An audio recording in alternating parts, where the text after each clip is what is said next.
Puji Tuhan, semangat pagi Bapak Ibu Saudara yang kasih oleh Tuhan. Biarlah pada saat pagi hari ini ya kita belajar dari kebenaran firman Tuhan. Seseorang di dalam kehidupannya tentu memiliki sebuah tujuan atau sesuatu yang harus mereka kejar ya. Entah itu keberhasilan di dalam pekerjaan mereka atau mungkin keberhasilan di dalam kesehatan mereka. Itu yang seringkali dikejar oleh seseorang. Tetapi pagi hari ini kita mau belajar kebenaran firman Tuhan bahwa ada sesuatu yang lebih utama yang harus kita kejar selain kita mengejar berkat-berkat jasmani dalam kehidupan kita ini. Kita akan melihat di dalam Yohanes pasal yang ke-6 ayat yang ke-24 dan ayat yang ke-25. Ketika orang banyak melihat bahwa Yesus tidak ada di situ dan murid-muridnya juga tidak, mereka naik ke perahu-perahu itu lalu berangkat ke Kapernaum untuk mencari Yesus. Ketika orang banyak menemukan Yesus di seberang laut itu, mereka berkata kepadanya, "Rabi, bila mana engkau tiba di sini?" Ayat ini mengungkapkan ya bahwa banyak orang ya sedang mengidolakan Yesus. Tentu menjadi sebuah kebanggaan ya ketika seseorang itu menjadi idola di dalam kehidupannya. Ada banyak orang yang mencari dia, ada orang banyak yang membutuhkan dia. Tentu itu menjadi sebuah kebanggaan. Dan ini dialami oleh Tuhan Yesus. Bahkan ya dikatakan orang banyak itu mencari Yesus di mana Yesus itu berada. Bahkan mereka tidak segan-segan ya. Dikatakan di situ mereka rela menyewa ya mungkin ya kalau kita melihat ya bukan satu perahu yang mereka pakai tetapi ada beberapa perahu yang dipakai oleh orang banyak ini untuk mencari Yesus. Ada usaha yang dikerjakan oleh orang banyak ini untuk mencari Yesus. Kita akan melihat alasan orang-orang banyak ini mencari Yesus. Di dalam ayat yang ke-26 dari Yohanes pasal yang ke-6, Yesus menjawab mereka, "Aku berkata kepadamu, sesungguhnya kamu mencari aku bukan karena kamu telah melihat tanda-tanda, melainkan karena kamu telah makan roti itu dan kamu kenyang." Ini yang menjadi alasan bagi orang banyak ini untuk mencari Yesus. Jadi mereka mengidolakan Yesus, ya mereka mencari Yesus bukan karena pribadi daripada Yesus sendiri, bukan, tetapi mereka itu mencari Yesus karena mereka berharap mereka akan menerima, mendapatkan roti jasmani ini. Nah, ayat ini berhubungan dengan ayat-ayat sebelumnya. Di mana di dalam pasal ini ya di ayat-ayat awal di situ dikatakan bahwa Yesus ya memberi makan 5.000 orang dengan apa? Dengan 5 roti dan 2 ikan. Yesus mengadakan mujizat. Yesus memberkati banyak orang di situ.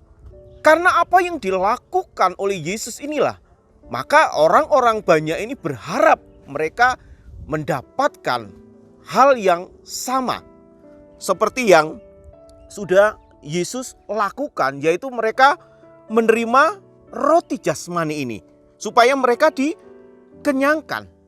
Roti itu berbicara tentang berkat-berkat jasmani, entah itu kekayaan, entah itu keberhasilan, entah itu kesehatan dan lain-lain yang sifatnya adalah jasmani, yang sifatnya hanya sementara. Tetapi kita mau belajar pada saat pagi hari ini bahwa Yesus ingin meluruskan motivasi atau alasan mereka untuk mencari Yesus ini. Bukankah Yesus mengatakan bahwa dia adalah roti hidup? Tetapi kita melihat di sini bahwa orang banyak ini tidak mengerti.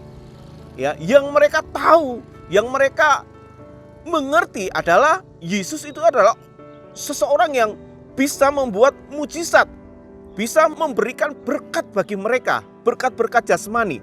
di dalam Yohanes pasal yang ke-6 ayat yang ke-34 sampai ayat yang ke-35, maka kata mereka kepadanya, "Tuhan, berikanlah kami roti itu senantiasa." Mereka memaksa Yesus. Untuk apa? Untuk memberikan roti jasmani ini secara terus-menerus. Mereka akan senantiasa menuntut Tuhan untuk Tuhan memberkati mereka. Tetapi apa yang Yesus katakan di dalam ayat yang ke-35, dikatakan seperti ini. Kata Yesus kepada mereka, "Akulah roti hidup, barang siapa datang kepadaku, ia tidak akan lapar lagi, dan barang siapa percaya kepadaku ya, ia tidak akan haus lagi."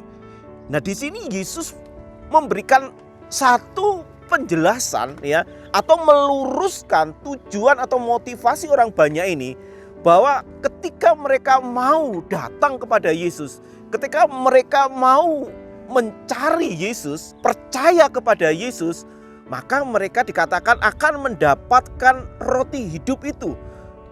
Di mana roti hidup itu dikatakan akan mengenyangkan mereka, akan memberikan kelegaan bagi mereka. Mereka tidak akan lapar lagi, mereka tidak akan haus lagi. Bagaimana dengan kehidupan kita? Apa yang selama ini kita kejar? Apa kita mengejar keberhasilan? Apa kita mengejar kekayaan? Apa kita mengejar kesehatan? Tetapi yang utama, mari kita mengejar ya, bukan roti jasmani itu. Bukan hal yang bersifat jasmani saja. Tetapi yang utama, mari kita mau mengejar hal-hal yang rohani. Kita mau mencari, kita mau mengejar pribadi daripada Tuhan. Kita mau mengenal pribadi itu lebih sungguh. Di dalam Yohanes pasal yang ke-6 ayat 41, jelas di situ dikatakan mereka bersungut-sungut karena mereka tidak mendapatkan apa yang mereka harapkan daripada Tuhan Yesus. Dan di ayat yang ke-66 dari pasal 6 ini jelas mengatakan bahwa mereka banyak meninggalkan Tuhan Yesus di situ. Nah, ini juga seringkali terjadi di dalam kehidupan kita. Ketika kita hanya mengejar sesuatu yang jasmani tanpa kita mau sungguh-sungguh mengejar Tuhan, pada akhirnya kita akan menjadi kecewa, menjadi orang yang bersungguh-sungguh marah kepada Tuhan, dan bahkan mungkin meninggalkan Tuhan karena mereka tidak mendapat apa yang mereka inginkan, apa yang mereka harapkan. Ayat yang ke-27 ya, dari Yohanes pasal 6 itu dikatakan seperti ini. Yesus mengatakan seperti ini, "Bekerjalah bukan untuk makanan yang akan dapat binasa, melainkan makanan yang bertahan sampai kepada hidup yang kekal yang akan diberikan Anak Manusia kepadamu. Sebab dialah yang disahkan oleh Bapa Allah dengan meterainya." Di sini jelas dikatakan bahwa mereka akan memperoleh berkat-berkat rohani, mereka akan memperoleh kehidupan yang kekal ketika mereka mau datang kepada Tuhan, ketika mau mempercayai Tuhan di dalam kehidupannya. Nah, biarlah pada saat pagi hari ini, siapapun kita mengejar hal-hal yang jasmani itu tidak salah untuk kita bisa mempertahankan hidup kita.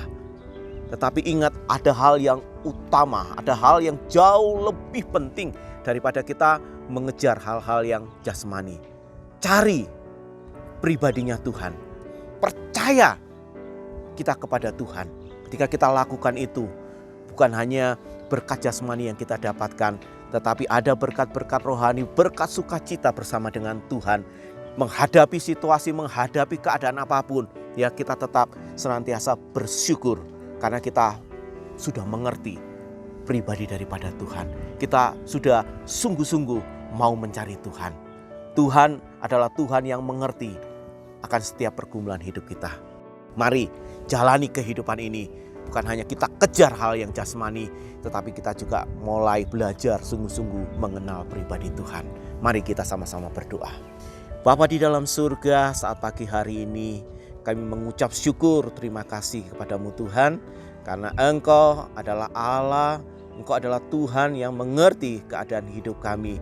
ada hal-hal utama yang harus kami kerjakan di dalam hidup kami. Bukan hanya kami sekedar mengejar kesuksesan, bukan hanya kami sekedar mengejar kekayaan, kedudukan, atau apapun yang bersifat jasmani Tuhan. Karena sesuatu yang bersifat jasmani itu adalah sementara. Tetapi kami boleh mengejar Engkau, kami boleh tetap lebih mau mengenal Engkau Tuhan, sehingga kami boleh mengalami bagaimana Tuhan bekerja di dalam kehidupan kami. Ada damai sejahtera, ada sukacita yang Engkau sediakan bagi setiap kami yang mau datang, mau senantiasa percaya kepada Engkau. Pagi ini kami juga berdoa Tuhan buat pekerjaan Tuhan yang ada di gereja lokal kami. Engkau memberkati Bapak dan Ibu Gembala kami. Engkau memberkati para staf gembala yang ada, para pengerja, para aktivis. Dan kami juga doakan bagi setiap umat-umat Tuhan yang ada di gereja lokal kami ini. Apapun saat ini yang menjadi pergumulan bagi mereka, biarlah mereka boleh tetap senantiasa memprioritaskan lebih mengasihi Engkau, karena Engkaulah sumber jawaban dalam kehidupan kami. Terima kasih Tuhan Yesus. Kami percaya saat pagi hari ini kami boleh tetap senantiasa melangkah pasti bersama dengan Engkau. Ada pemeliharaan, ada perlindungan daripada Tuhan. Kami sambut hari ini Tuhan, hari yang baik, hari yang penuh keberkatan, dengan penuh ucapan syukur di dalam nama Tuhan Yesus Kristus. Haleluya. Amin.